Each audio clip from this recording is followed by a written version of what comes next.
Test. Good morning. Good morning. If I can please have people begin to take their seats, we want to get started and be respectful of everyone's time this morning. My name is Tim Block. I'm a senior program director at Enterprise Community Partners in our Southeast office, and it's my pleasure to welcome you this morning. What I want to do before we get started is quickly go through the agenda that we'll be covering today, which I think will come up on, there we go. So what we want to do is have an opening prayer from Bishop Dr. Eric Jones. We'll have some welcome remarks from Reverend David Bowers, who is the VP and Mid-Atlantic Market Leader for Enterprise Community Partners. We'll hear from Reverend Dr. Joaquin Willis, who is the President and CEO of the Collective Empowerment Group of South Florida. They will bring us some brief welcoming remarks, and then we'll go right into our program. The first person that we'll hear from is George Damian de la Paz, who is the Senior Strategist for Government Innovation in the Office of the Mayor of Miami-Dade County. And he's going to speak on the potential to meet affordable housing needs, trends, examples, and resources available to the faith-based community. We'll take a quick break, and then we'll have a case study that really talks about how you put things that we're talking about to action, how real life projects that have been done by faith-based organizations. And we'll look at a multifamily project that was done, and then some single-family housing that is being done as well. And then the most important thing, we'll talk about a very exciting resource that we are bringing to South Florida, which is our FBDI Technical Assistance Cohort that has been in years in the making, and we're excited to be able to launch that soon. So we'll give you all the details about that. So please stick around and hear that information, because we're going to talk about resources that will be available to houses of worship. So with that, I'll have Reverend Dr. Eric Jones please come up and open us up with a word of prayer.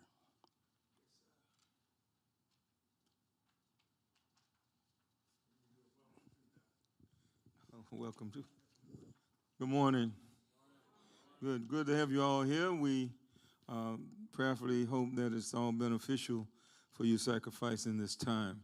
I do realize that as things begin to move in this atmosphere in which we live, it is very important that we gather all information that we can find so that we can progressively move towards something that will lessen the impact of what transpires among us, because the impact, and I understand both sides of this. I'm a pastor now, but I was a mayor for 16 years. So it's just a matter of knowing what's happening on both sides of the fence. And when you know what happens on both sides of the fence, there's a lot of bureaucracy that stands in the way of progress. And if you know how to override that bureaucracy, then you can accomplish a whole lot. There's a lot of things available, they make it hard for you to get it. And so we just want to welcome you here, and prayerfully the principles will be enough to help you become practical. Amen? Amen. Let us all bow. Father, in the name of Jesus Christ, we bow before you, for we recognize, Lord, that promises are only as good as those that pursue the promise. And we do pray that we then will stand and listen and learn. Not only listen and learn, but come to a point where we will understand what does it take to facilitate this life in all things and navigate through uncharted waters, even though the landscape changes. Changing landscapes doesn't mean that we have to be suppressed or succumb to circumstances. Circumstances are only challenges. They're not obstacles, they're opportunities. Help us then to find means by which we can navigate through them and use them as stepping stones and not as anvils that hangs over our heads. We thank you and we praise you and we give you honor, and we do it in Christ's name. Amen.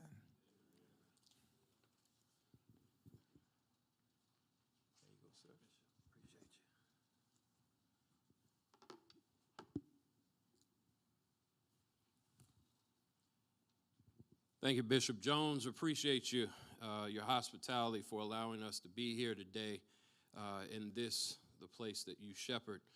I am again David Bowers, the Vice President and Market Leader for the Mid-Atlantic region for Enterprise Community Partners and the Senior Advisor for our Faith-Based Development Initiative. So there was a Baptist man from Memphis, Tennessee, and a CME woman from Grambling, Louisiana, who met in Jefferson City, Missouri, at Lincoln University, and they married and moved to Washington, D.C., and joined a United Church of Christ church. Now, there's a businessman from Alabama who seeks a second career and a calling in ministry and ends up at that same United Church of Christ in Washington, D.C. Now, the businessman and the baby son of the two folk who married met in 1977 when that young boy was only 7 years old. Now, a few years later, there were three women in the Church of the Savior community who convinced a successful businessman named Jim Rouse to help them buy two buildings to keep them affordable to low-income people. Now, Mr. Rouse did what any good developer would do. He ran the numbers, and he said that the deal didn't pencil out. But faith said yes when the numbers said no. So the women put down a non-refundable deposit and asked, now what are you willing to do? So out of that encounter was birthed a company called Enterprise. Meanwhile, the businessman turned minister becomes the founding vice president of the collective banking group of Prince George's County, with that same kid who's now a seminary student attending meetings, sitting at the feet and listening and learning about faith-based economic development from seasoned clergy. Now, the young seminarian's first job happens to be on Capitol Hill, where he has a boss named Andy, and Andy's wife is named Eileen. Now, several years later, that former seminarian has a boss at a different job. I'm trying to paint a picture, Joaquin. Her name is Eileen. Now, a few years later, that same Eileen has moved on and calls that young man and suggests that he explores a job at a place called Enterprise. So the young man applies and gets the job leading up its Washington, D.C. regional office. And in 2006, the young man and one of his co-workers imagined working with the faith community to meet affordable housing needs. They talked to a local nonprofit faith partner looking to do housing for the formerly incarcerated. At the same time, they meet the chair of the sociology department at Georgetown University, who happens to be doing research on church-owned land in Washington, D.C. And out of all of that, the Faith-Based Development Initiative, the FBDI, is birthed.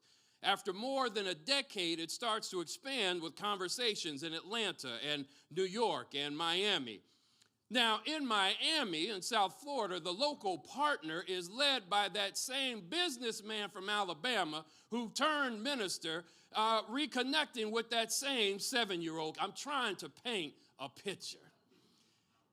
As the FBDI beats the fundraising bushes to secure fundraising for more impact, Wells Fargo is identified as a potential supporter, Bishop, to approach as they seek to expand their impact in communities. And a key person at Wells Fargo in a decision-making way, her name is Eileen.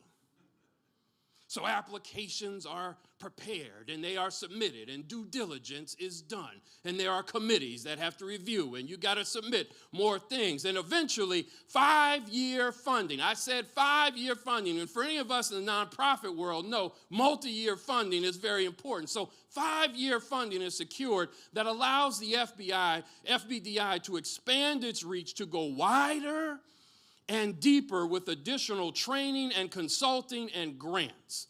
More houses of worship to be trained on how to be good and faithful stewards of the land they have been entrusted with to have more impact beyond their walls. More people who will be provided housing and access to community facilities, the kind of help that they need, the kind of help that you even see on the vision that's right there on that wall. Bishop, I read the vision and the history about what this place is supposed to do. So building housing and facilities that will help people. And today I stand here as that 7-year-old boy with that businessman from Alabama who turned minister from who is now with the Collective Empowerment Group. And all of that, my friends, is to let you know that this is no accidental movement. This is no accidental movement. This is a move of God that has been orchestrated over decades and decades to bring us to this point today. As houses of worship engage, please understand that around you the need is great, but the God that we serve is even greater. We will continue to work and expand this movement with intentionality and with God. We at Enterprise will continue to bring our lessons learned to your experiences here in South Florida, and we will share lessons from you with others in cities around the country who are at work as we expand this movement and go wider and deeper. There are cohorts as we speak being formed in Atlanta, cohorts in Baltimore, New York, Seattle, and Washington, D.C., literally houses of worship around the country. We will have nearly 90 houses of worship engaged in work to meet the critical housing affordability needs around the country, and we will continue to expand beyond that to other cities. So as I begin to take my seat, let me just say that there are some thanks that are in order.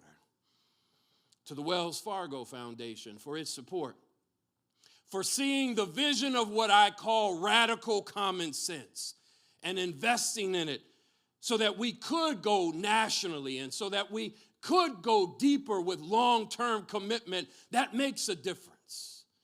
I want to thank my colleagues, Tim and Megan and Shannon, and all my colleagues at Enterprise for their dedicated work. This is long work.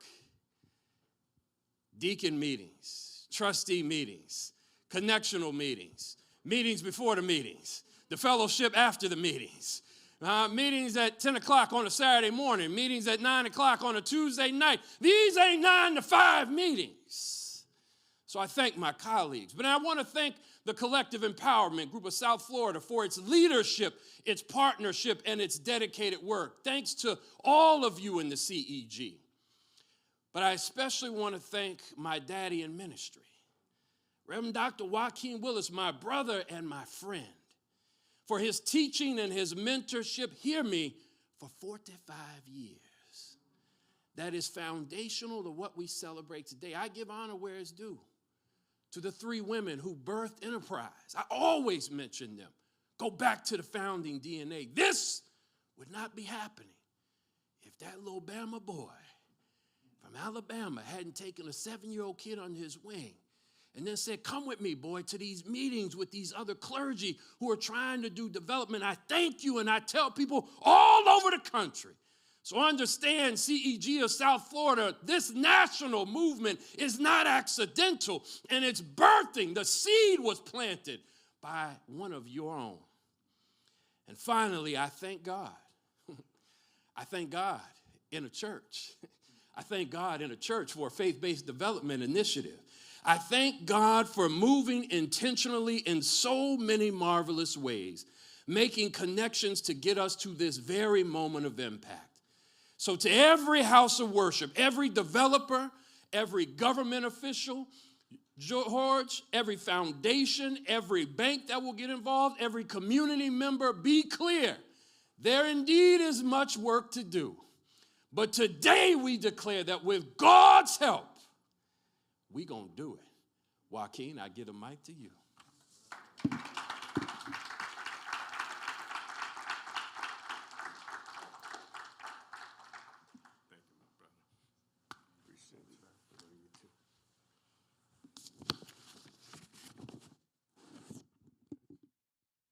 I tell you, for years, it's always been hard following David. And I'm going to tell you, to our working together, he's the comedic preacher.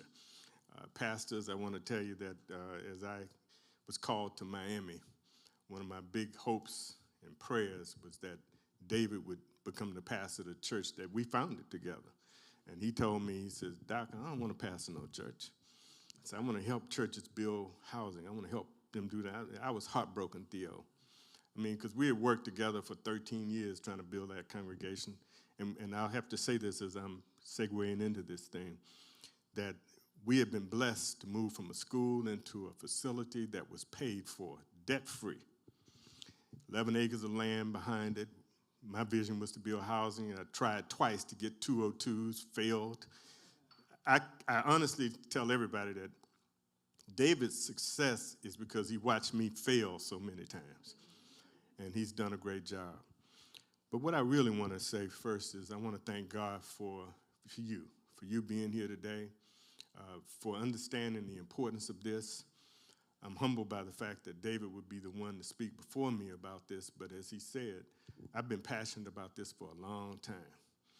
And I want to just kind of lift my thoughts up and give honor first to God and Christ for using me in this ministry. For it was not for his grace and mercy, I wouldn't be standing here. I would be dead and gone. Some of y'all know that. Just a few years ago, I was knocking on death's door, but God spared my life for me to continue to do what I'm doing now. And I want to also say and give honor to my wife, Clarissa, who is not here but may be streaming. She's busy, and as David knows, we've been a team here. She's in commercial real estate for CBRE. I've been serious about doing what I'm doing here, so much of what I've succeeded in doing has been really supported and pushed by Clarissa. Now, let me start by saying a few thanks to those banks who are present. We certainly want to give honor to Wells Fargo for seeing this vision and helping us to position ourselves to build 1,000 homes here in South Florida. That's the goal over these next 5 years. And some of it, maybe most of it, will be on faith-based land. But I'm proud to say that thanks to Audrey Edmondson, we have some infill lots in Dade, and Brother Ralph Stone is working with us to get us lots here in Broward to build infill. I see Brother Michael Luce sitting back there. He knows that we've been passionate about building black wealth. I want to pause here for a minute. I know this is about housing. I understand the significance of all the banks who are here to do what they're doing. But unapologetically, our focus is on looking at the widening gap between the white wealth and the black wealth. And as the leader here, I believe that the CEG can be instrumental in putting people in homes that they own and see the appreciation and be able to hand it back to the next generation. Many of us have been blessed, but this is what we are about. And I think the other point that I would want to make is that businessman David talked about. It was hard for me. I was blessed, as he remembers, honestly and truthfully, at age 40, on paper at least, I had become a millionaire. But God says, that's not what you should be doing. You need to leave that business environment and stop being about making money. Do what you can to alter the landscape. So at 40, I heard Jesus tell me, and I stood by it, and David is my witness, that if you seek ye first the kingdom of God and his righteousness, all else will be added unto you. So I walked away from it at 40. No retirement plan, no clear picture of where I was going, and God had told me on the desert of Saudi Arabia, hey, who told you you're going to get off this desert? When you get back, go to work full time for me. And I'm proud to say that now at 72, it's clear that God knew what he was doing when I didn't. And David was pressing me, others were pressing me in the service, and I didn't realize how much initially, as we started this chapter, that in South Florida is where God wanted me to plant myself, to come out of my laboratory. I proudly stand here now telling you something that may shock you. The important mission that God gave me was the building of the Miami Youth Garden. In Miami in particular, that's the youth. We're building leadership. And by believing in building leadership, I felt in my own ministry and watched youth come into my church. Church was growing through the gardens, through the kids. Now, I'm telling those of you who are in housing, you really need to hear this, especially you pastors. There is no sense in building up your property if you don't have any youth in your church. You ain't got no future. So if you're not understanding what Jesus was saying when in the desert, his first temptation, when the devil said, look, take this stone and turn it into bread. What Christ said is, man doesn't live by bread alone. Now, on the surface, the exegesis is, don't get caught up in believing that you have all that power. But beneath the surface, Christ was really saying his mission wasn't to do community development. It was to do human development. And in doing human development, he would build young people and other people up. I am proud to tell you that I'm passionate about working with the kids. Even here at Koinonia, now on the first Sunday, I'm teaching children's church. And I believe in that type of thing. Why? God told me, if you work with David, I'll use David to build the housing. And look at what he's doing. There are others, I wish I had the time to tell you how many Davids I've been blessed to build. David was one of my first, but he knows this. I have other sons in the ministry and daughters in the ministry. And they're all doing some amazing stuff. But I also have them with Super Bowl rings, engineering degrees, doctors and lawyers.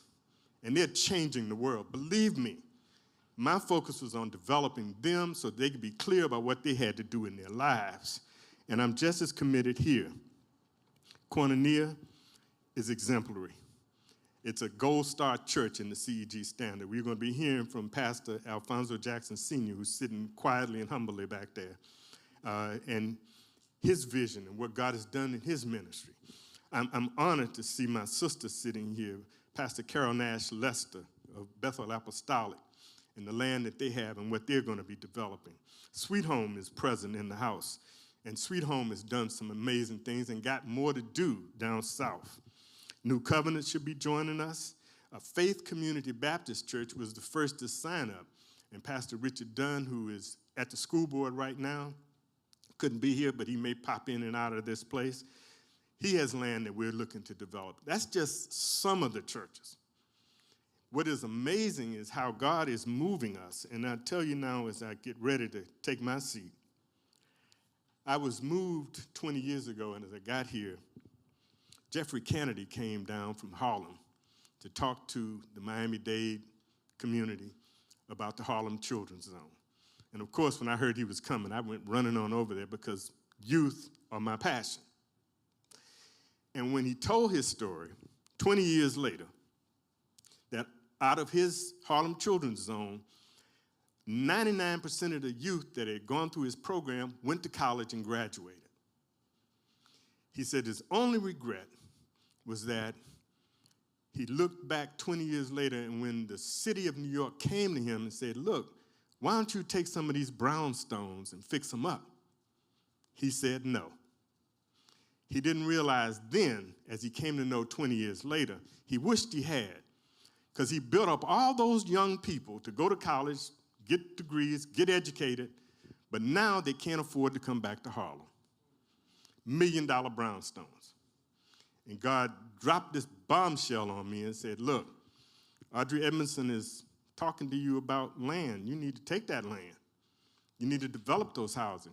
Don't just be so focused on developing people that you don't develop the environment around them. And we're so excited because now we have 4 summer camps this summer. We could have 5 or 6, but we got 4 summer camps teaching young leaders in 4 of the churches, and all of those churches have land that they will be developing. In addition to that, we're going to help build their leaders so that they will be stronger in their ministry.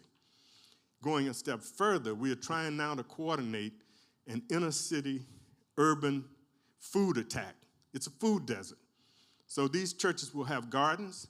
We're looking to coordinate those gardens, and we're looking for a site to put a food cooperative, if not an actual farmer's market. And when we do that, we're looking to see holistic community development. So I'm wearing my shirt here, and I didn't come in a shirt and tie because I'm comfortable working with my kids. Because as long as I have seen this in my ministry, the time I put into God's children, He uses them to change the world. That's what y'all just heard. I hope and pray some of you pastors really hear me. I want to thank Wells Fargo. Chase Bank has been helping us. Bank United has been contributing. Over the years, Citibank has helped us. We've got a real partnership with our banks as well, and more are coming. Tony Parado is sitting out here now. You're going to hear from him, but I have to say as I take my seat, a special thank you to him. For over a decade, this Cuban man has dealt with this black Alabama boy, and we have sometimes locked horns on what should be done. And I respect and admire the fact that he will call me and challenge me to no end. And if you know Tony, he is a genius. He's brilliant. So I step back, okay, Tony, I hear you. But then on the flip side, I respect this too. When I come back at him, and I do come back at him, he sits down, he listens, and he said, Pastor, I thought about what you said. That makes a lot of sense. And that's where we are now. Thank God for people like Tony Parado. Thank God for David. We have Haitian pastors. We have white pastors. We got Hispanic pastors. And we are seeing the whole of our community coming together right now to do the things that need to be done and should have been done years ago. And when you know your facts, the wealth gap between the white and the black has continued to widen. My mission, I believe, is to close that gap. So I'm not looking just to build houses. We're going to build some for rental, but we want to build some, and the most will be for sale. Put that economic dollar back into the community and make it work. That's the only justice that there is. It's not about just us. It's about economic justice. God bless you all, and let's continue on with the program. Thank you, David.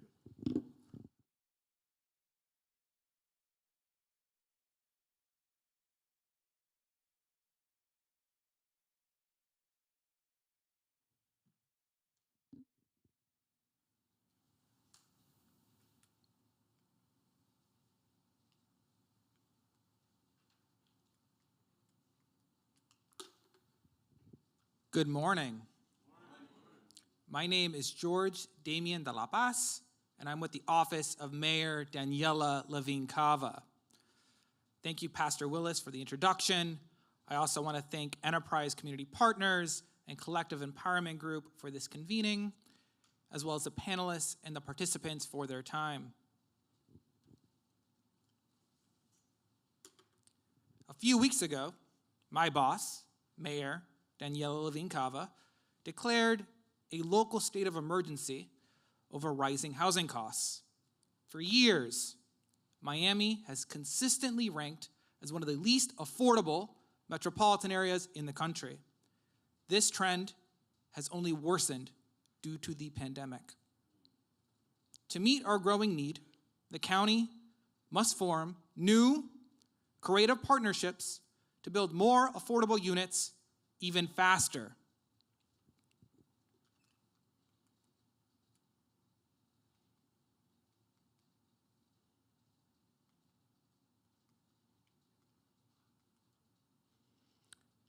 Today, I will outline how we could partner with the faith community to deliver new affordable housing on underused land. I will cover three things. First, I'll provide an overview of recent affordable housing partnerships between the county and faith-based organizations. Second, I'll show you a free online map created by the University of Miami that lays out all the underused properties owned by Miami's various municipalities, civic, and faith-based institutions. This unique resource can pinpoint potential development opportunities for affordable housing on vacant and underused land across the county. And finally, I'll touch on how we are using our affordable housing programs to encourage houses of worship to become more active participants in affordable housing development. Before I begin, I also want to give a shout out to the head of our housing department, Director Michael Liu. Under his leadership, we have launched several new faith-based partnerships. His team has also created several new incentives to make these collaborations more routine. And if you have any hard or technical questions, direct it to him. Over the last few years, the county has successfully partnered with faith-based organizations to build 7 affordable rental developments. These projects stretch across Miami-Dade County, from Miami Gardens down to Richmond Heights. In total, the county has committed $13 million to these partnerships. These collaborations have generated more than 300 new units of affordable housing. More than half of these rental units serve families, and 39% were set aside for older adults. These partnerships ranged in type, scale, and size. From the St. John Community Development Corporation, renovating a small garden-style apartment in Overtown, to an affiliate of the Greater Bethel AME Church, serving as a co-developer of a new mid-rise building in Liberty City. Further south, another example, the Second Baptist Church of Richmond Heights created a new nonprofit entity to work with an experienced developer to build affordable housing on church-owned property. Here's their empty lot in 2011. Here's the same exact spot in 2019. After they used the land to create new low-income housing for seniors. For more context, here's another view of the same site. From here, you could see the peaked roof of the Second Baptist Church, and just behind it, a 4-acre vacant lot that was sometimes used as overflow parking. Here it is a little later. With $2 million in county funding, this church partnership added 79 affordable units to the parcel in 3 mid-rise structures. The church and its partners maintain control of the site, and we have a pastor from the Second Baptist Church here today. He will provide more details on this project during the next panel. Faith-based organizations are also involved in the county's Info Housing Program. The Info Initiative uses private and county-owned land to build homeownership opportunities that are affordable to lower-income households. Through this program, the county can sell or donate what are called surplus lots. These are county-owned sites that are no longer needed by any department and can be conveyed to an eligible developer to create new affordable homes. This is critical because Miami-Dade's homeownership rate has been in steady decline since 2009, particularly for Black and Hispanic homeowners.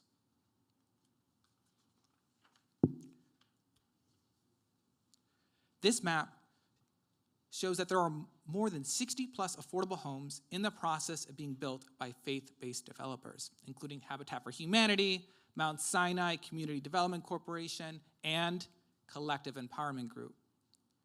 Here's an example of an infill development that was county-owned, vacant lot in Perrine that was conveyed to Habitat for Humanity. Here's the same site after Habitat built a new home and sold it to a first-time home buyer. It's important to emphasize that the Info Housing Program isn't limited to detached single-family homes like the property shown here. Through the Info Housing Program, developers can build affordable homeownership opportunities via duplexes, triplexes, and fourplexes. Additionally, I want to point out that private non-county-owned properties can also be entered into the Info Housing Program. For example, a church could apply to have its own privately owned property be entered and developed through this program to create new affordable homes. Now that we've gone over our ongoing partnerships, I'll quickly touch on how much land is owned by houses of worship in Miami-Dade County. According to the latest property records, there are more than 1,200 parcels in Miami-Dade County currently being used exclusively for religious purposes. To be clear, this is a property with a physical church, synagogue, or mosque on it. Religious organizations in aggregate are some of the largest owners of land in Miami-Dade County. In total, houses of worship sit on at least 95 million square feet of land in Miami-Dade. Just for scale, that's more land than all the combined universities and colleges in Miami-Dade County. It is more total square feet than all the private office buildings in Miami and supermarkets. How about this? Department stores. Raise your hand if you think all the department stores in Miami-Dade are sitting on more land than houses of worship.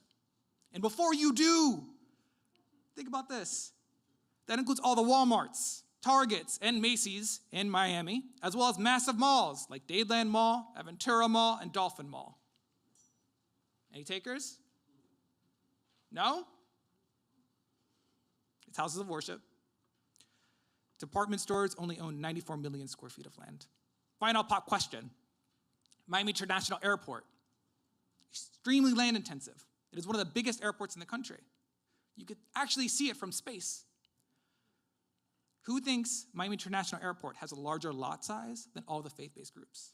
And to be clear, again, this includes all the terminals and the massive runways. Any takers? None? It is actually the airport. The airport's massive.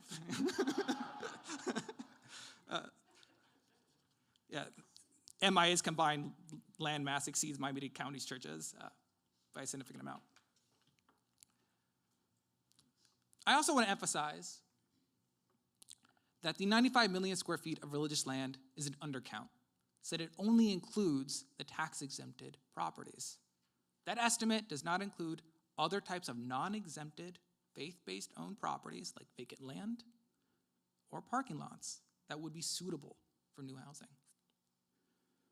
And these underused properties are the ones we want to focus on today. These are the potential development opportunities.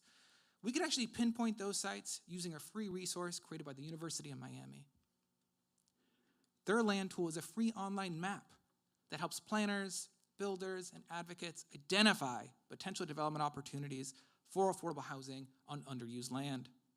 From parking lots to vacant land, land maps out the distribution of underused properties owned by Miami's various municipalities, civic, and faith-based institutions. Land tells you where these properties are located, who owns them, and how they can be aggregated to create larger parcels. These various blotches represent underused land owned by a municipality, large anchor institution, or faith-based organization. And land allows users to filter these properties by a specific owner. Here we have all the vacant properties that are owned by some type of faith-based institution. We could zoom into a specific neighborhood, and you'll find concentrations of faith-based properties in purple.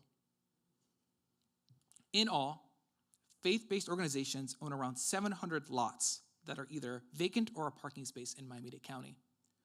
In fact, local religious groups in aggregate likely own more underused properties in Miami than all the City of Miami, University of Miami, Florida Power and Light, and the Army Corps of Engineers. Some of these lots could potentially be used to build affordable housing or some type of community facility to serve congregants in a new way and generate additional revenue to the organization.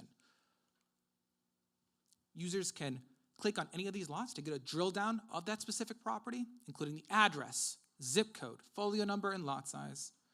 This underlying data is pulled directly from the county appraiser and is automatically refreshed every 2 weeks.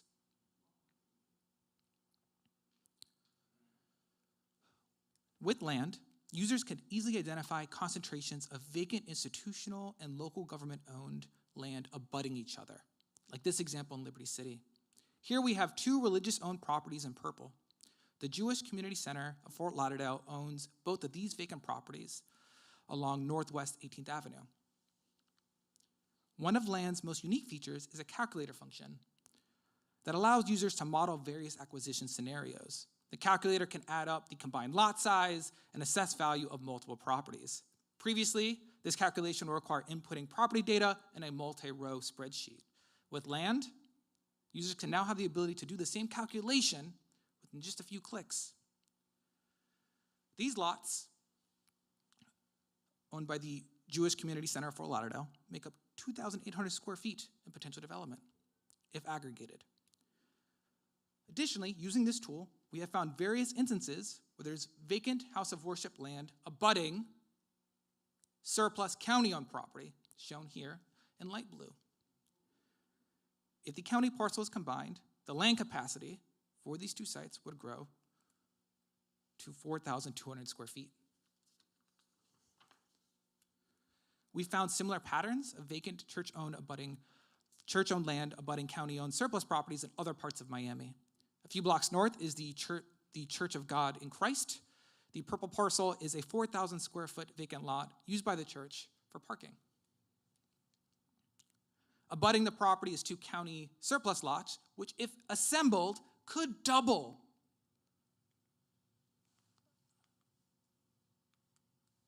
the land capacity. While still preserving the needed parking. Critically, this development would have no structural impact on the actual church. Further south in Goulds, here we have a county-owned surplus lot directly behind a church. And this is a very similar setup that we saw with the Second Baptist Church of Richmond Heights. In short, a coordinated, creative, cross-sector approach can have a larger impact than piecemeal development of these small lots.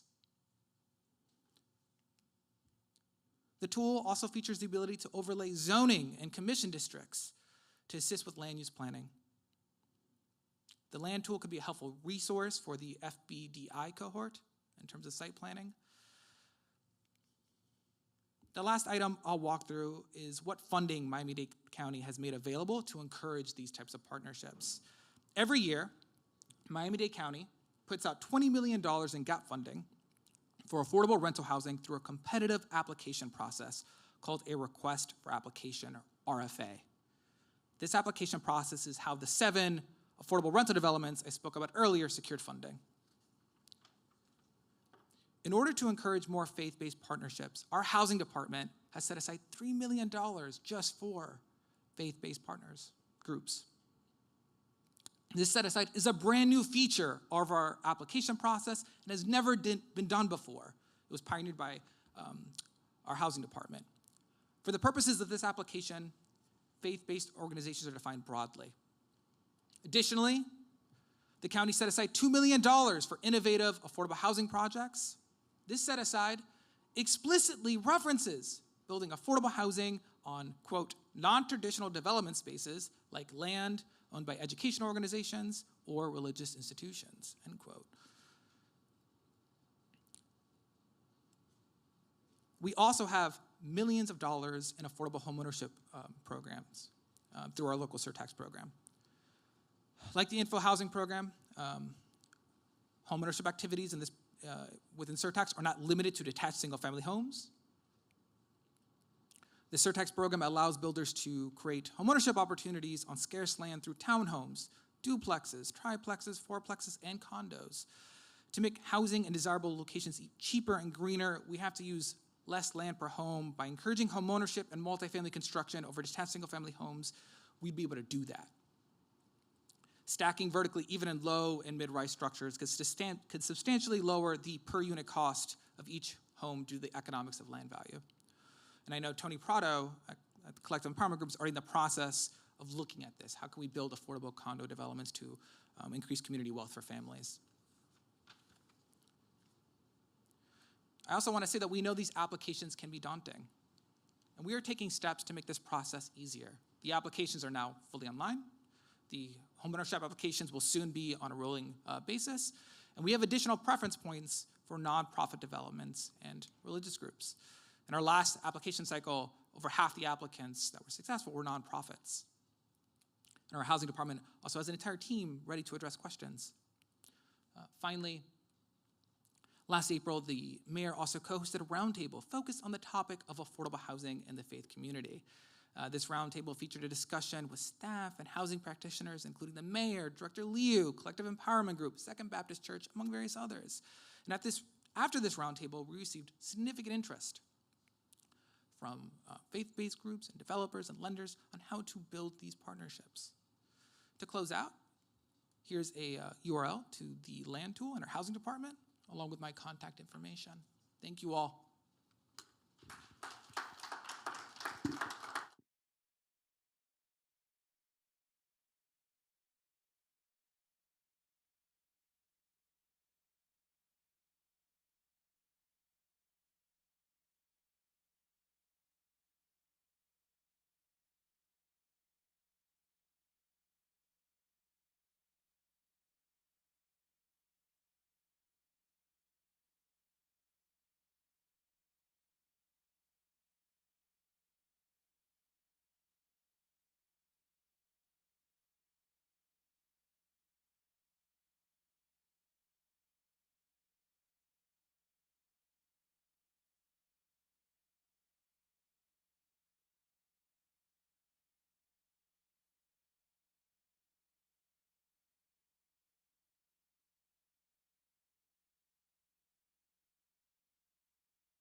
probably do an interview.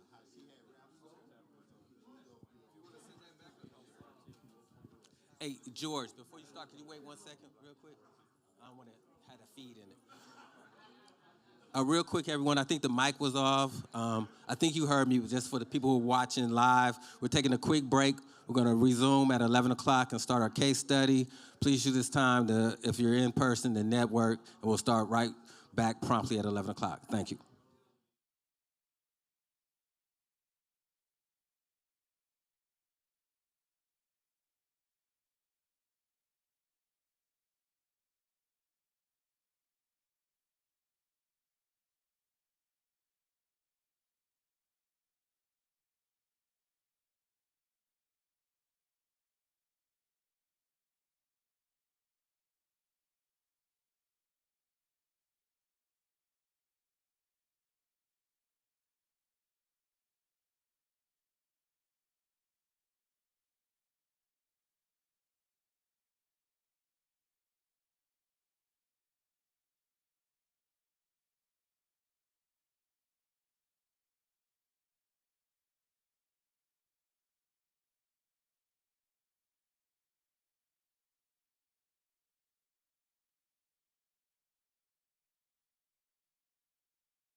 Test, test.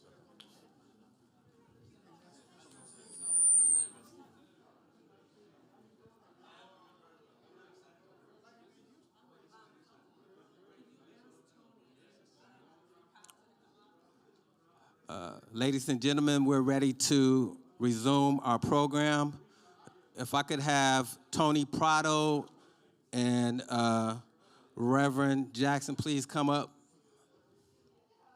We have seats up here in the front for you.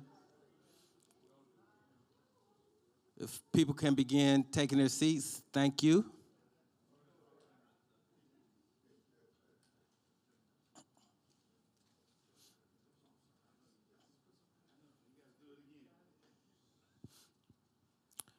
All right, I'm going to go ahead and turn it over to my favorite boss. I'm about to say that again. Can I take Sharon?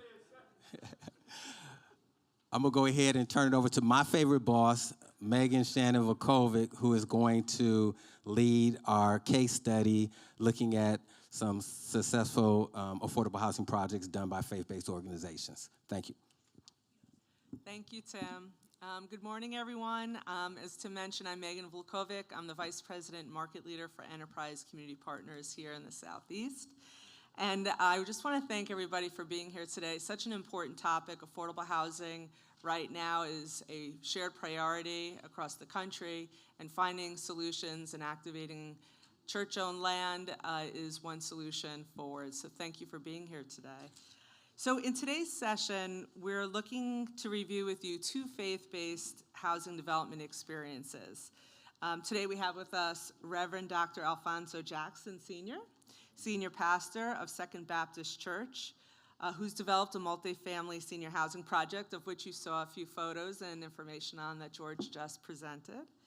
And also with us is Antonio Prado, Executive Director of the Collective Empowerment Group, who will speak about single-family development that they have underway. So thank you for both taking the time today with us. We are looking to hear your experience and lessons learned in the housing development process, from visioning to pre-development and construction to completion. So why don't we get started with both of you kicking us off, telling us more about your organization's housing development work in faith-based development, and how you got started with each of your projects in the visioning process, the community advocacy, and coalition building among the House of Worship community membership. Yeah, we yield to Tony. No, go ahead, Pastor. Go ahead. What exactly you want me to say again? So you can talk about the work that you did on your senior development project. And I think that a big piece of it is, what was the visioning process? How did you gain support? And what did that work and advocacy effort look like? Okay, I am Pastor Al Jackson Sr., and I've been at the Second Baptist Church for 22 years. I succeeded a great man, Reverend J.A. Ferguson. It was his vision for senior housing. I'm a firm believer that when you succeed someone, you don't have to reinvent the wheel. You don't have to destroy the vision of the vision that was there. If it's a good vision, you can build on that and then go to the next thing. And so it was our desire to complete the vision that he had. He had secured land. That's what Ferguson did. He secured land. It was adjacent to the church, acres of land, and it was before his time with that. People fought against it, but he secured the land and he transitioned. But then when we came along with it, we wanted to continue the vision of senior housing. We wanted to do it in such a way that it wouldn't be a burden to the church. And so when you have property, you have land, that's a great commodity. And so we used it. We sought after experienced developers that we could co-develop with, along with our CDC that we formed within our church. And it was a process. Now, I hate to even say how long it was with us, because it took a number of years for it to come together, because there were moving parts. we didn't want to go to the bank to borrow, no offense to Wells Fargo, but we didn't want to have a note to pay to the bank. And so there were moving parts involved, surtaxes, housing bonds, tax credits. The commissioner, our commissioner, Dennis Moss, at that time, there was a block grant involved to cover soft costs, pre-development, master planning, rezoning. $16 million project that the church didn't have to pay a dime for. $16 million project that actually ended up paying the church $1 million when we signed the contract. So they paid us $1 million up front for the project, and then we built it. 79 units, you saw the pictures of affordable housing, primarily for low to moderate income seniors, 55 years and older. 1 and 2 bedroom apartments, fully furnished, kitchen, washer dryers, security system, gated community, swimming pool, exercise room, clubhouse, and all. But with the developers, one of the reasons it took us so many years, because the county had developer that they recommended, they were paying us money, right? So we went with their developer, but then they got in trouble with the federal government. We had to start over again. We ended up with a company called Cornerstone as our developers, co-developing with them, meaning that we also wanted to say, so who was the subcontractors for the project? We have members in our church, we have folks in our community that would not get breaks with projects this large if we didn't give them to them. And so those that were qualified, certified, we insisted that folk that looked like us were a part of the project. Even one of our senior deacons in the church sit at the gate, you know, the construction gate that you got to show a pass to get in. That's a job. He got paid for that. And then we were able to put someone that looked like us as a construction manager as well, someone that had experience, that worked in construction, and that was able to tell us what was going on as the project went, cutting down on a lot of change orders. Cornerstone had built so many projects like that they already had the model, the blueprint for making it happen. And so even though it took a number of years to secure the funding, because we had an objective, we wanted to be like Eric Jones at Koinonia, to be debt free. He's my hero, you know. We try not to have a mortgage at the end of the day. He's my hero. So it took a minute to do that, though. But when it all came together, it ended up being a wonderful project, and the people are happy. We put our own people there. One of our own members are in the office there. They have their own management company because it had to be a certified company to manage it. But we had a certified person that could be in the office handling the managing. You know, I don't know if this can be on the record or not, but, and I don't know if this offended anybody or not, but so many housing developments, before we as a people know about them, they're already gone. We wanted to make sure that our people knew about this.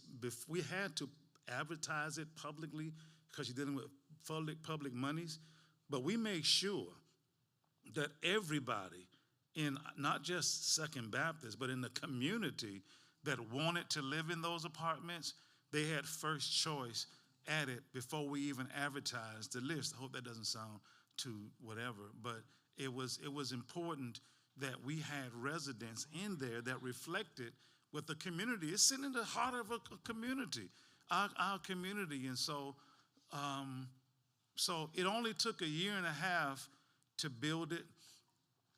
3 buildings, as you saw. It adds to the community. It increased the property value of the community. It is not an eyesore. It is something very nice in the community, and we are very proud of it. And so any questions later that you might want to ask that I can answer, I will, but that is the gist of our project.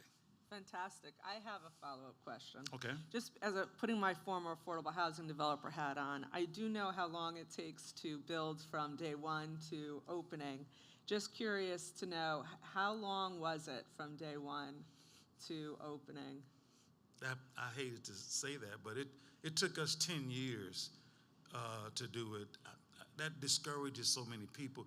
It shouldn't have to take that for many of your projects, but for us, it was 10 years because in the middle of it, not in the middle of the early part of it, the federal government investigated the developer, and we had to start over in that project. They said, you can't use them anymore.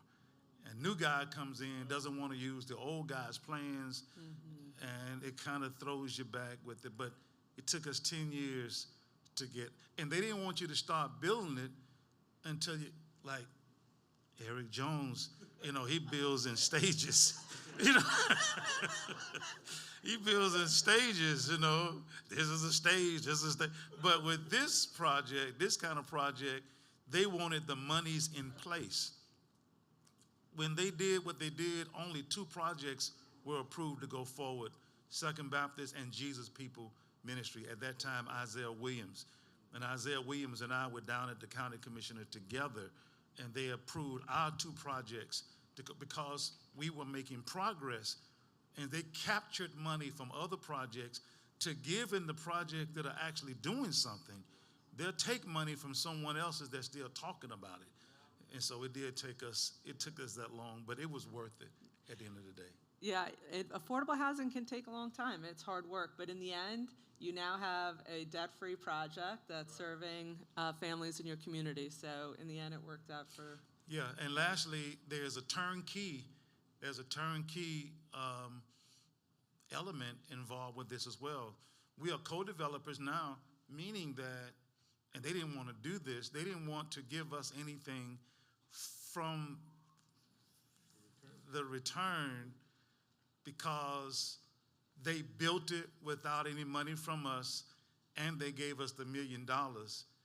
And so at some point, they turn the key over to us when they get all the tax credits out of the project, but they didn't want to give us anything along the way.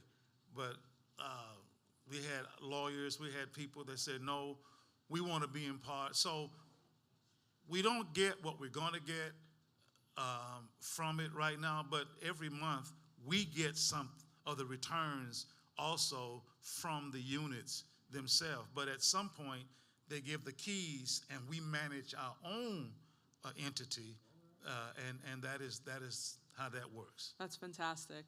So one of the things with the Faith-Based Development Initiative is there will be training and webinar series on joint venture partnership, negotiating that, looking at those terms, understanding what your opportunities are to be able to have full ownership at some point. Thank you, You're Pastor. welcome. Amen. I'm going to come back to you on the CDC question. I'm curious to know a little bit more about that later. But Tony, I'm going to turn over to you to hear more about the single-family work that you've been doing. Sure, be glad to.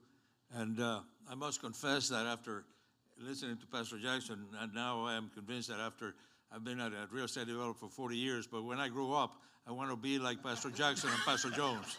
I want to be like the both of them, because there's a lot. I had a lot of things I was going to say, but just listening to him, it's a number of ideas that come to my mind as to, in reality, I want to talk briefly about what we've done with our infill lots, and also the opportunity now with Enterprise and the Wells Fargo with the new program.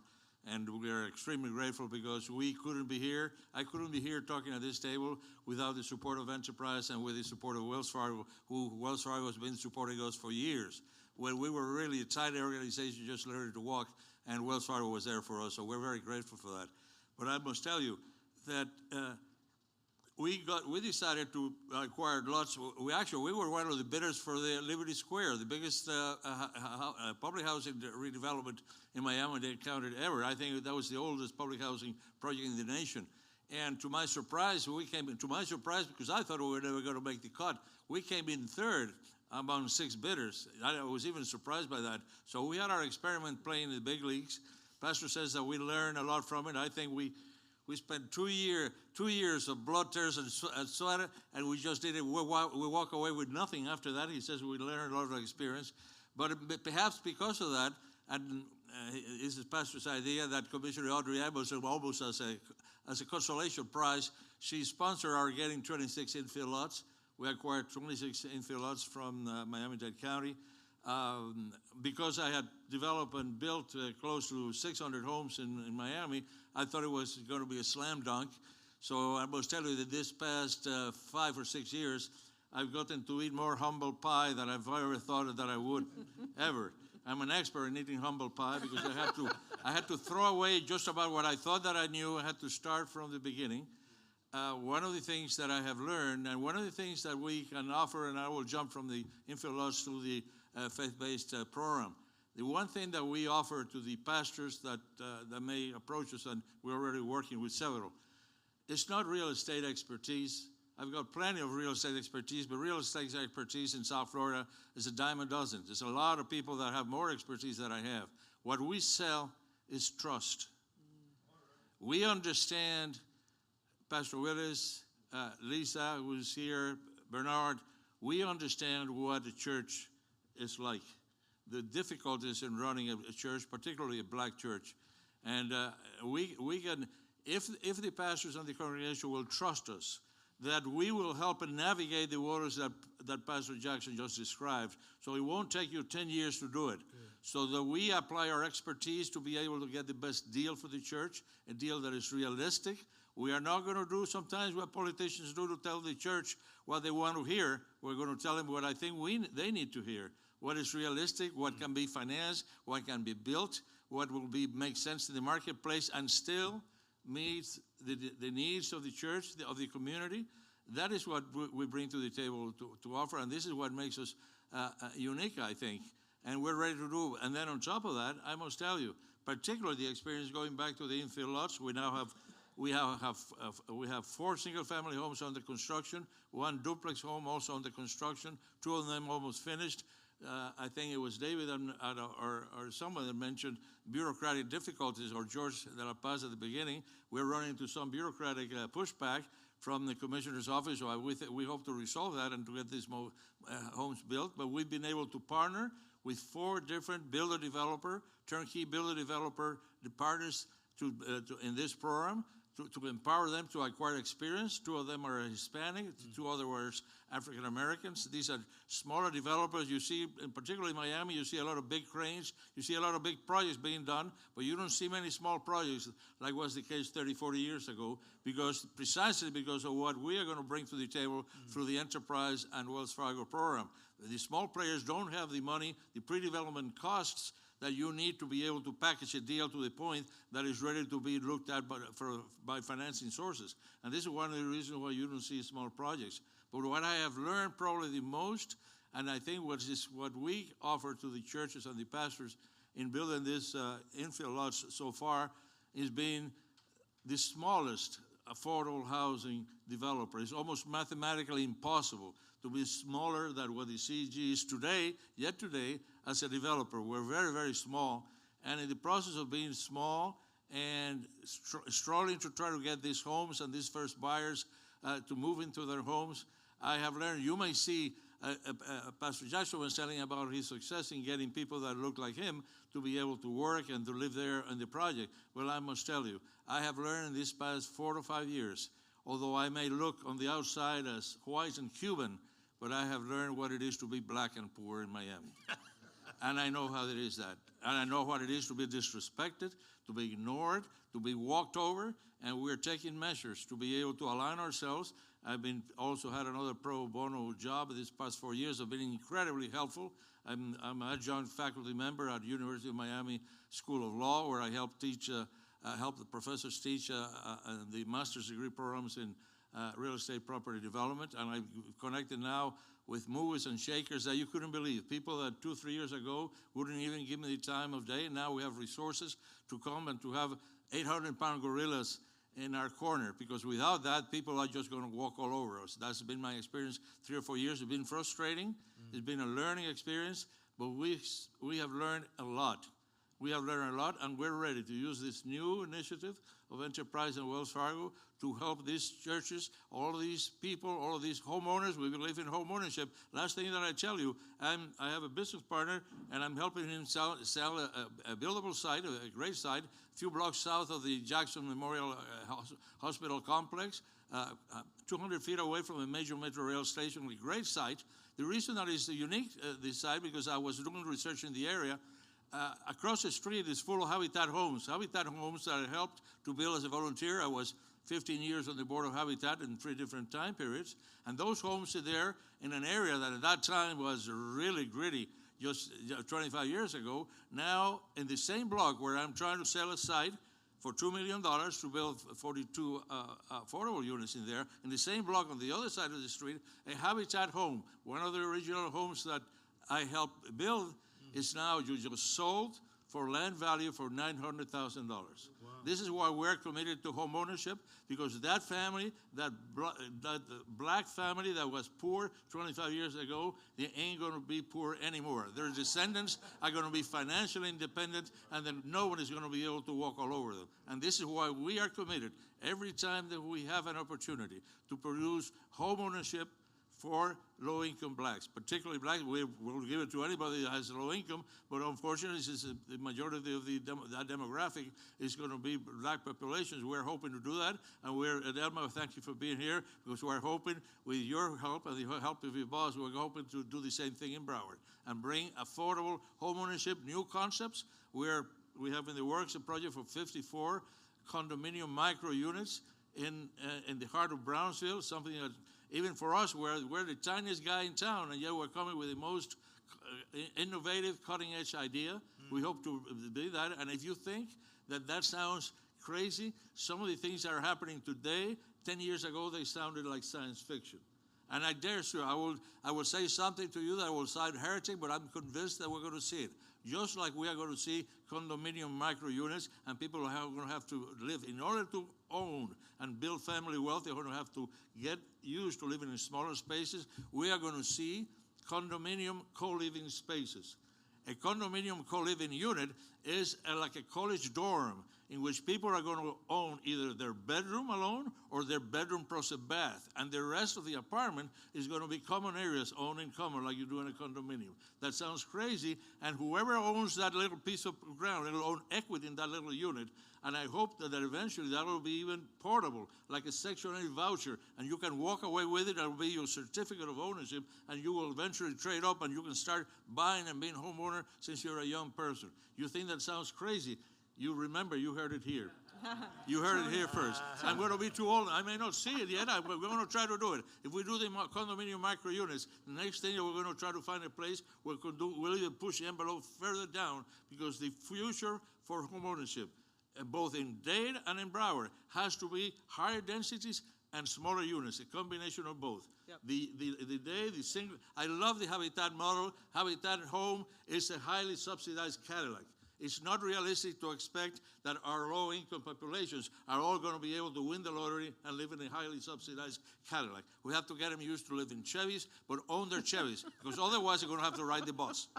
And Tony, owning a Chevy is a lot better than riding a bus. Tony, that is great. Thank you, Tony. I have a follow-up question. Or let me just say, too, that you bring up a really good point about design and innovation, right? How we become more efficient, how we can build more with less.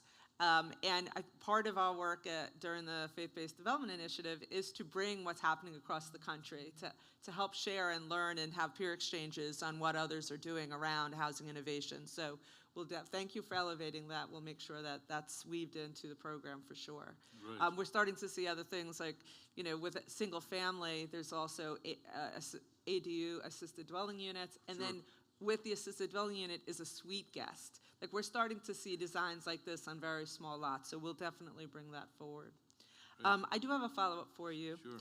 So I'm thinking about home ownership, 2 questions actually. The first one though is, how do you prepare home buyers to be ready to purchase the homes that you're building? Well, we're hoping if we manage to bring this micro-unit program, we hope to start by developing a lease to home ownership training program. So we look out for the potential buyers of our condominium units to start training them when their Habitat does that very well, to train them in just the physical maintenance of being a homeowner and the financial literacy necessary to be a homeowner. We try to do that transition. Then later on, I was talking to Director Michael Liu of the Miami Property. I've thought about these things, and since this hasn't been done yet, we have to train those future homeowners also as to how to live in a condominium, how to manage a condominium association, and we are going to have to need help from the public sector, because we want to know, and I learned this from Habitat, those condominium owners, these are low-income people, we're going to have to create some sort of reserve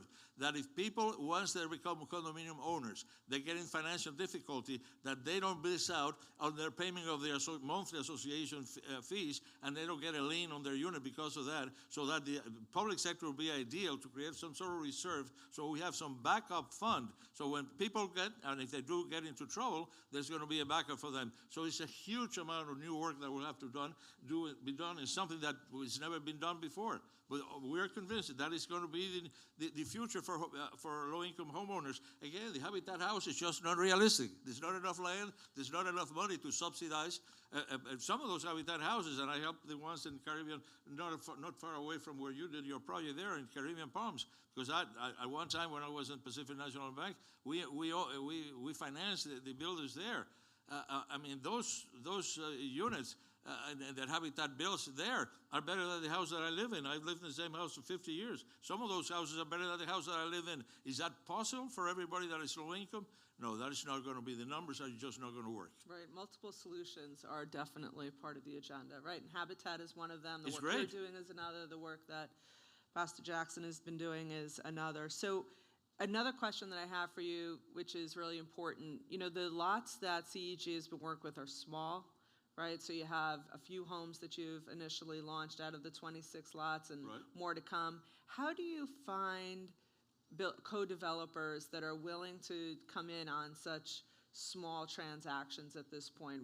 Where did you find your contractors and your co-developers for these deals? Just understanding the trial and error. network. The first one that I started was someone that had been my customer at the bank when I was a director of Pacific National Bank. And I started with him and said, whoa, I'll go with the low-hanging fruit. Well, it didn't work out. I thought it was be just one guy that was going to do it all for me. So eventually, through people that we knew, we wound up having 4 different partners, and it's been much better. We've now enabled 4 different partners, 2 Hispanics and 2 blacks, to become builders or to increase their capacity, and to be able to now, we're helping them getting bank financing. One of those particular black guys that I've become very, very friendly with, I'm just walking them to try to get them financing at Ocean Bank, the most Cuban of all Cuban banks in Miami. And I don't think in that lobby, that bank in there in Flagler and 17, they ever seen a black guy walking through that lobby. Well, this is what we're trying to do. This is what I want to do. And I must say, and I still, because I'm a hopeful guy, I won't put it against Pastor Willis, that is a lot younger than me. So I won't put it against him, that is a young fellow. But I must tell you, I still have enough gas in the tank that I hope to see some of these things come to fruition, and to get some of our people that have not had a chance before to be able to get and to come to the table. The one thing that I must say, in 10 years, that I've been remarkably unsuccessful so far, that I thought it would be the easiest thing for me to do, is to challenge my peers, the people that look like me, to assume the responsibility to help the ones that have been left behind. There, I've not been able to be as successful as I've had, but I haven't given up on that. And I must tell you one thing that I've also learned, because I can preach a a good sermon on the basis of equality and justice and why we have to help the people that have been left behind.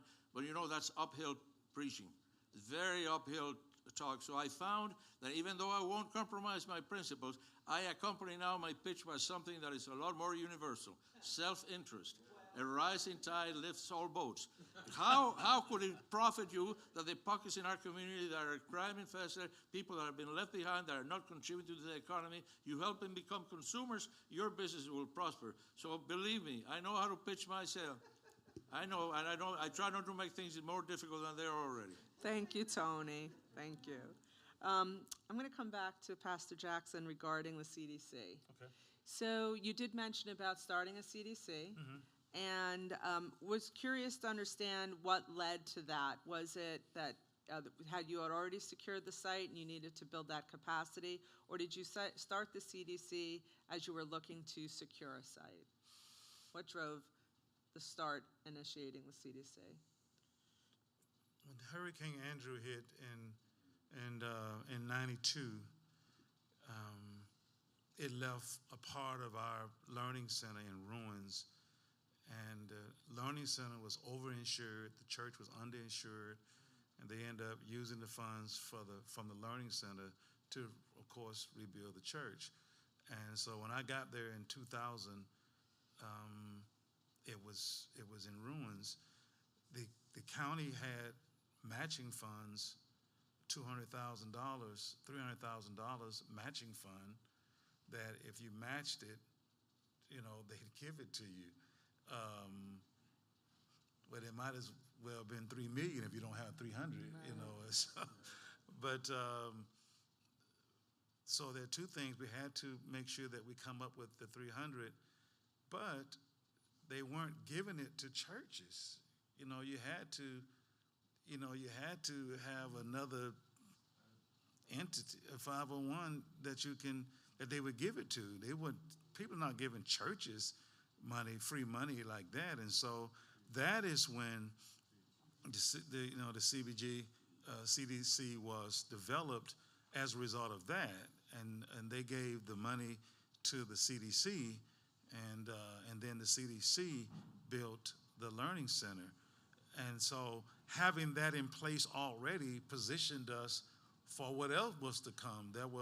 There was another property on our property that the county owned, and so they gave it to the CDC, and we had property from the SBC, and so we switched the properties so that we could build the apartments on that land. So the CDC was organized. We didn't organize it for the apartment process. It was to get money for another project. But we found that it has been invaluable. Now, we own the CDC. I'm the president of the CDC, and they are primarily, but not exclusively, just, members of our ministry, because you need other dynamics in the CDC also to even bring credibility to it as well. But that is how we came to pass. Thank you. I was hoping you'd go there. Part of creating the Community Development Corporation, and a part of the work that we'll be doing under the initiative is helping to evaluate that. Right? Is this one transaction that the church is working with, or is there a bigger vision? Right? Is a Community Development Corporation needed to be formed in order to continue the ongoing work? Maybe in addition to housing, there's other services that the church would like to provide to the community as well. The point about having a CDC helps to get a number of federal dollars that come down to local jurisdictions. So thank you for sharing that. I just want to say that as far as the community project, when you master plan and they approve the master plan, then the other thing that you put in the master plan, you don't have to go back for it to be approved again. And so in the master plan, we had a family life center in the master plan, so we don't have to get that rezoned already again. And there are so many entities that will, like adult daycare, different entities, like people will fund that, but they ain't finna give it to no church. And so having that CDC has been invaluable to us, and it's going to allow us to be a great blessing to the community, not just the Second Baptist, but to the entire community is going to be blessed as a result of it. Wonderful, thank you for that. So I'm going to ask one more question of both of you, and then we can open it up to questions. But what would be the up to 3 lessons or takeaways that you would want to share with houses of worship who are just getting started? What would that be? Tony mentioned, the low-hanging fruit, and that's what people usually go after, that. But I would say that the meetings before the meetings and the pre-planning is so important. And having an entity like the collective bargaining unit, having people that have already, if we had the expertise, if we had Joaquin and we had Tony, it wouldn't have took 10 years, I mean, when they train bank tellers with money, they train them with real money so that they know what counterfeit is. There's no way you can train people with counterfeit money. It keeps changing. But if they know what's real, they'll identify the counterfeit. I would say that's going to be my whole 3 points, man. Find people that are successfully doing what you're trying to do. Get with them, and don't be afraid to learn from them. Now, everybody, unfortunately, are not trying to share their stuff. There are a lot of people that's not trying to tell you where to track the money, how to do this and how to do that. But when you find people that are willing to help you be successful and they have a track record of success, use that. And I think going forward, we're going to be in much better shape building our Family Life Center, going forward with our future projects, being connected with entities like this. We were really on our own. It was a trial and error. That cost us years, also trial and error. But now knowing the contacts that we have, I'm looking forward to the next. Fantastic, great advice. Tony? Well, that's pretty much the same story I would say to Pastor Jackson. I must say, I remember, and ever from the very beginning about your story, that it took 10 years from beginning to end. So I was very humbled by that, and I was very much in my mind. But I must tell you, 2 or 3 years ago, I had occasion to go to your church and meet with your team for some reason. I don't know why they asked us to look into something you were doing. I don't know what the occasion was, but I met, and this was probably around 2 or 3 years, and I was there in a room in your church, and there was going to be maybe 10 people on your team, and through what you have gone through, that team that you had there 2 or 3 years ago, I don't even want to know what they're like today. They were as experienced a group of development people. That team, who by then was capable of developing, they had nothing to envy to anybody that I know in the development business, and I've been around a long time. So this is one thing that is very important. If you're patient, it's a matter of patience. This is not going to be, there's no low-hanging fruit in this business anymore. You have to be patient. It's a matter of patience, being humble or being willing to listen, and eventually to trust. This is what I said in the beginning. Why trust is going to be so important. And if you're going to ask the CEG to work with you, trust is going to be very important, because as I say to the students at UM, this business of development is 10% science and 90% art. 9 out of 10 things that I will say to the pastor of the congregation, I can't prove. This is not like a mathematical thing that I can show you in numbers. This is the only way to do it. This is what my understanding of your congregation, of your church, or where you want to go, of the resources that are available, of the possibility of financing this, of the possibility of not stumbling on the obstacles, or not having this to take 10 years. You are going to have to trust us. If you really want to do your thing and you want to convince us to do what you want to do, then we may not be the right partner for you. You're going to, at some point in time, you're going to have to take a leap of faith. and you're in the faith business, so that shouldn't be so difficult.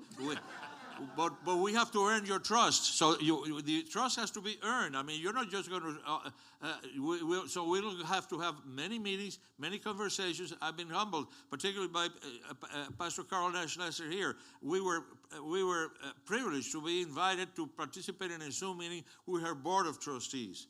The only time that I've heard that, because normally they have their meetings and we don't participate in that. I was very humbled. I still remember that meeting because it was very candid, that conversation. And one thing that I learned, which is really true, is one of the things that I learned. They were terrified about what they were getting into it. And it was so humbling to realize, I said, well, that is so smart. If you're a church and you have a valuable piece of property and you're being told all these things that you're not familiar with and you're going to get into debt and you're going to partner with somebody else and you're not terrified of what you're getting into, then there's something wrong with you. It's very humbling to realize that, yes, it's okay to be afraid. So then you got to partner with the right people and trust them, because otherwise it's going to go. But yes, it's very difficult. And it's going to take time, and it's going to be difficult. There's nothing easy about this.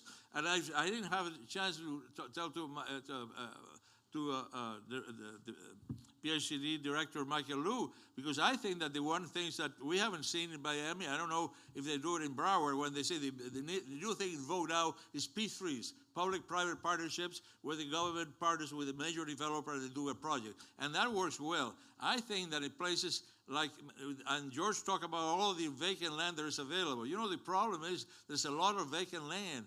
But from the piece of land from being vacant to being what we call shovel ready, to be ready to, sometimes it takes a couple of years. I think that the proper role of the public sector will be to do what I saw Arvida Corporation do here in Boca Raton 40 years ago, to be just a land developer. Just take care of the entitlement process and take care of the infrastructure and be a land developer and get parcels shovel ready. And then you go out and find the developers and the people that want to build on it. But otherwise, it's a 2-year wait sometimes from seeing a piece of dirt and then getting something built on it. And that is why it takes a lot of effort, a lot of money, and a lot of patience, because there's no easy way. I wish I could tell you there's an easy way out of that. There's no easy way. This is what to do. And we hope to challenge the public sector.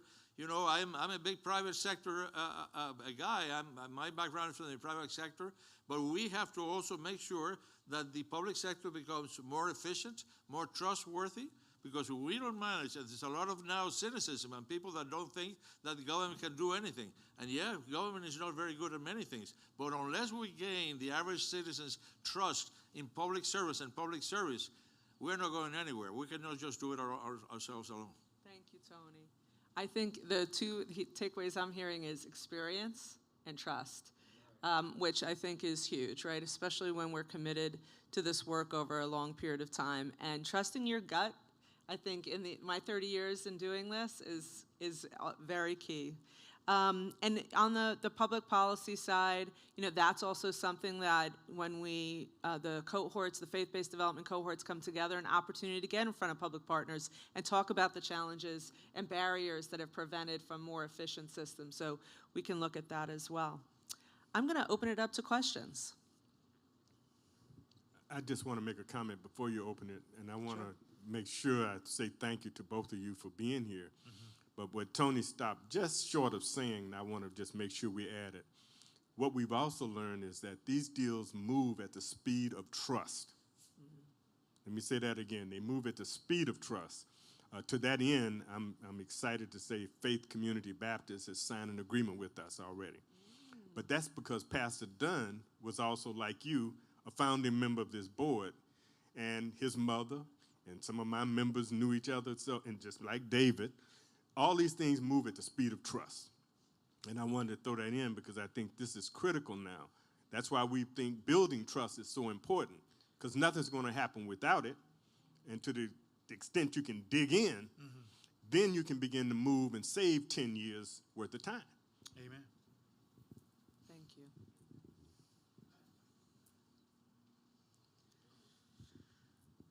So my question is related to what Tony was talking about with this futuristic world of co-sharing space for home ownership.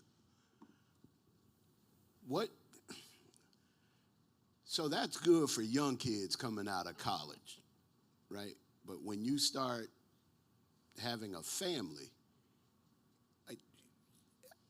what is your vision for, the 30-something-year-old with starting a family rather than just the 20-something-year-old that's just coming out of college? Or is that a part of that demographic as well? I don't know. With the co-sharing and you own a room and a... Well, all of these products, I think that the ideal, like any big developers, I always like to use the Cadillac when I talked about the Habitat and the Chevy, because General Motors produces cars of different sizes. I think developers, we will have to have the smaller units. Some dwelling units make sense when people are young. As they move on in life, they're going to have to be different products. Not everyone is going to be able to live in a condo and a co-living unit or in a micro condo unit. There'll be different things. But the reality is that people are going to have to get used to living in smaller areas. And once we live in smaller areas, this country is going to see something that I think is going to be very interesting. It's going to catch everybody by surprise. That we're going to have to learn how to live together, closer together. We call ourselves a Christian nation, yet we are so highly individualistic that we don't like to say, everybody wants to be in his own or her own castle. And once we live in condominium units, in co-living spaces like in the college dorm, what if one of your college buddies in the dorm, you don't get along with him or with her? Well, you're going to have to learn to do that. And we're going to have to put up with each other. We're going to have to live closer together, and that's going to bring social and political consequences that you cannot anticipate around. It's coming. You heard it here first, and it's coming. Thank you, Reverend Darren, for saying that. Questions? And simply, I know you don't know the answer to this now, but what do you envision in terms of cost of something like that? Well, it's the realities of the marketplace. I'm now the micro condo units that we have on the boards. We have it's a 1-bedroom, 1-bath at 350 square feet, and 2-bedroom, 1.5 bath at 600 square feet.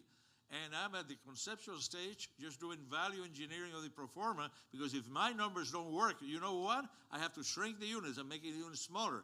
I have to get a product to the point that is realistic to finance it and to build it and to sell it. So I have to work with the realities of the marketplace. I have to adapt myself. The market in the end is king. It's the numbers. If you cannot finance it, you will never be able to build it. And that goes for any project that you're going to do on any church site anywhere. So we're going to have to be very realistic, and our people are going to accept it. My experience, and I've researched the idea of the micro units nationally, it hasn't come here. They're starting in Wynwood. They're already having micro units, but not for sale. The reality is at the beginning, there's been a huge amount of pushback. Everybody pushes back about the, I'm going to live in that small space. And then when people start seeing at the realities of life and what you can afford, and if you can make that affordable for home ownership, people are buying it and people are moving into the smaller units. You have less furniture, you have less things. There's social consequences about all these things, and many of those consequences are going to be good. We have too many things. When we have less space, we will probably have less things, and that ain't going to be bad.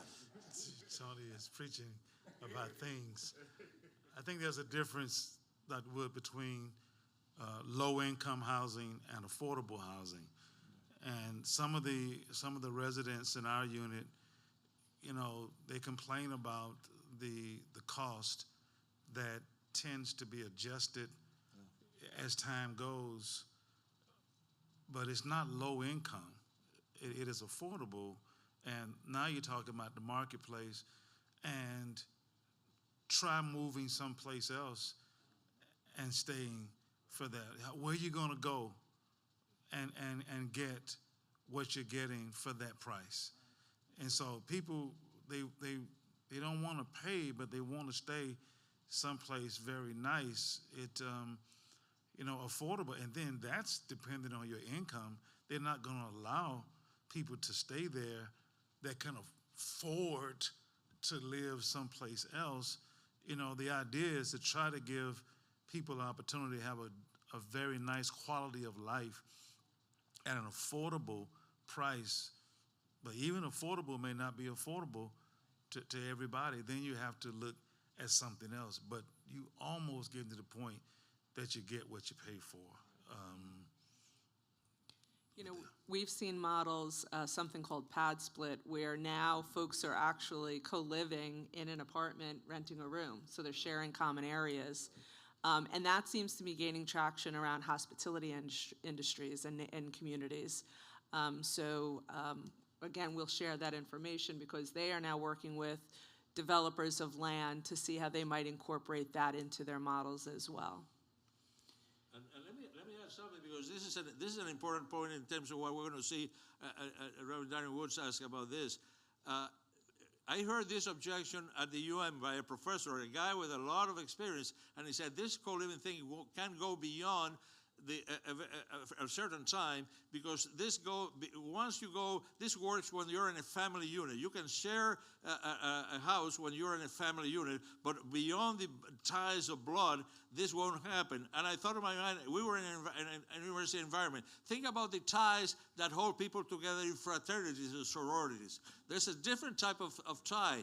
If we learn to live closer together, we may develop different ties that bind us together in a community that people are willing to put with each other, just not necessarily because of bloodlines. But so far, that university professor told me, well, that only happens in a family. Well, I immediately thought about that. What happens in a fraternity? I know people that are fraternity brothers forever, and yet they will do things for a fraternity brother, and there's no blood tie. But that's a new relationship that's created there. As people live closer together in a condominium, we have to train them and educate them that that's going to be a new type of close relationship, and they're going to be bound by the rules of that community. That's never happened, but we are going into that territory. Reality of the numbers are going to move us there. Thank you, Tony. Yes. Talking about some serious social and cultural change. Most of us move slowly, social and cultural change, but you may very well be right. That's where we would end up, but we're probably not ready to accept it yet. That said, the circumstances, let me just say, my name is Idalma Quintana. I'm here representing Broward County Commissioner Beam Fur, and he's met with Pastor Willis and with the CEG and is very much in support. The full commission really understands that the issue of affordable housing is at a crisis point and understands that something must be done. So we have recently, I'm just going to read because I'm terrible with statistics, a recent report in Realtor.com. The Miami metro area, which does include Miami, Palm Beach, and Broward County, our area rent is twice as high as the median renter household can afford. 2 times as high as the median household can afford. The median rent increase year over year, 55%.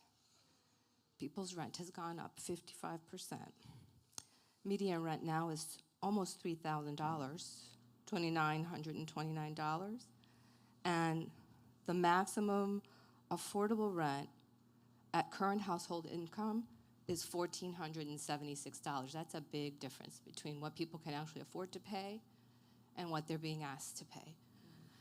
That said, where are our workers going to live? We are an economy based on tourism. All these folks working in service industry jobs. How are the business owners going to be able to have employees to be able to keep our economy going? So the commission understands something must be done, and the work that you all are doing here is key to moving forward. Thank you. Thank you, that FHA just came out with a 40-year mortgage. They're rolling it out to help subsidize what the mortgage payment is. So just when we bought our first house, we were 20-year mortgage. And for the last 4 years,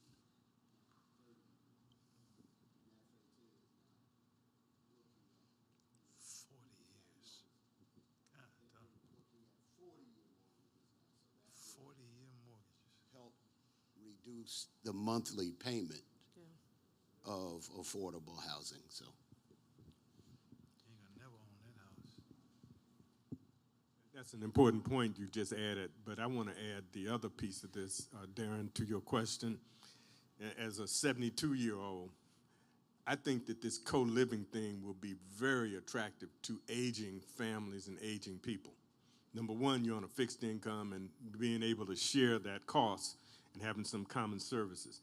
Number two, I wouldn't be afraid of this. Depending on who's cohabitating, it could be family.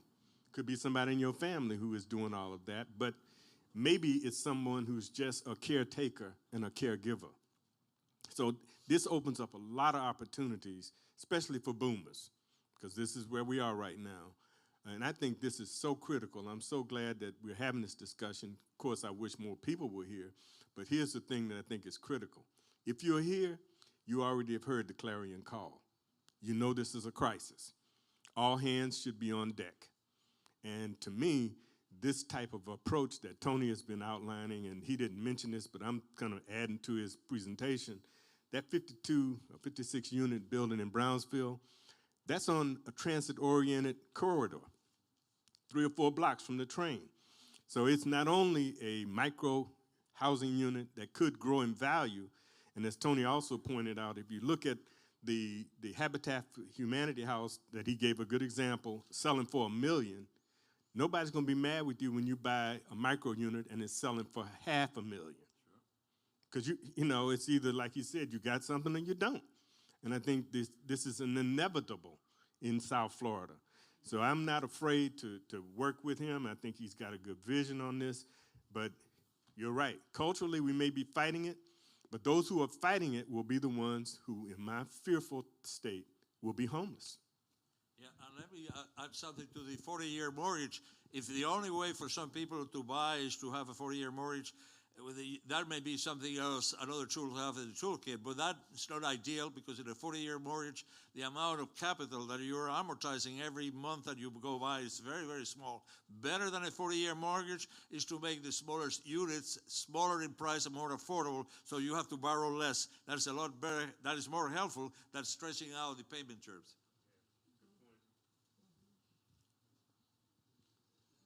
Any other questions? Okay, well, if no other questions, I'd like to thank you both for taking the time and sharing your experience with us. Thank you. Thank you.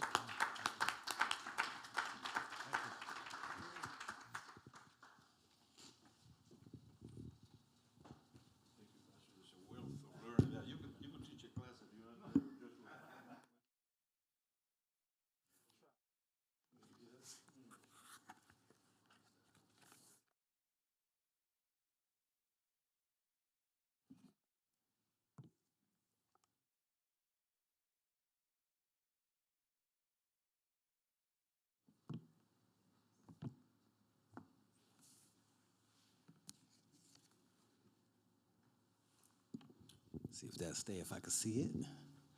All right, we're going to go ahead and continue with the program and hit the last portion of the program, which is us talking about our technical assistance cohort as a resource for houses of worship. Bring this presentation up for a second.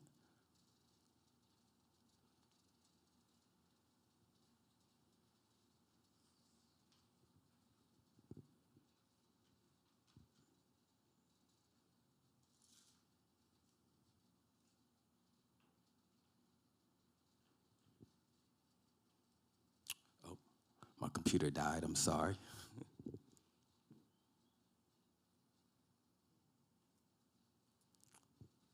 Well, you know what? I'll go ahead and get started because I have the presentation, I think, in front of me. All right, so just a little bit about our faith-based development initiative. You heard us talking about it a little bit and each of the people who spoke about it, but this is really at the core an initiative where we're trying to help houses of worship make informed go or no-go decisions on whether or not it makes sense for them to try to develop affordable housing and or community facilities on the land that they own or control. And David mentioned we've been doing this for a number of years. He was inspired